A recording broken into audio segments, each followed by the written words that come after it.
দলটি এদেশের মুক্তিযুদ্ধের পক্ষে ছিল না, যে দলটি এদেশের মানচিত্র চায়নি, যে দলটি এদেশের পরিবার চায়নি, সেই দলটিকে বাংলাদেশের মানুষ কখনো ভোট দিতে পারে না। সেই দলটি স্বাধীনতা যুদ্ধের সময় পাকিস্তান সেনাবাহিনীর সাথে থেকে এদেশের লক্ষ লক্ষ মানুষকে হত্যা করেছে।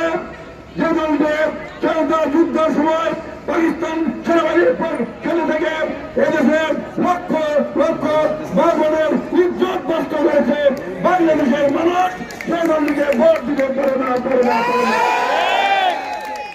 যে আজকে নূতন করে তারা শুরু করেছে, সেই দলটি আজকে নূতন করে শুরু করেছে, ইসলামকে ধ্বংস করে দেওয়ার একটা প্রক্রিয়া শুরু করেছে।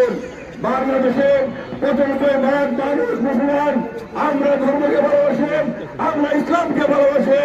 আজকে যে দলটি সেই দল বিরুদ্ধে ছিল, ওই দলটি কিন্তু আজকে ইসলামকে ধ্বংস করার চেষ্টা করছেন, ইসলামকে এদের থেকে মুছে ফেলার চক্রান্ত করছে।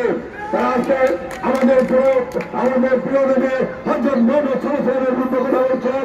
তারা আজকে আমাদের প্রিয় নবীর প্রথম স্ত্রী বিবি খাদিজার বিরুদ্ধে কথা বলছেন।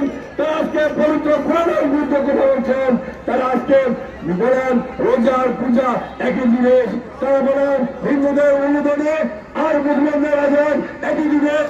তারা আজকে মনে করেন তারা পার্শ্ববর্তী রাষ্ট্র থেকে টাকা নিয়ে আজকে এই দেশে ইসলামকে ধ্বংস করার পায়তারা করছে।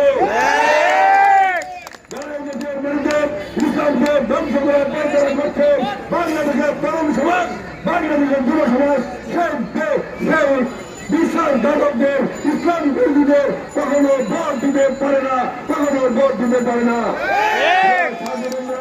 আমি বক্তব্য দিয়ে পারবো না, আমি শুধু বলতে চাই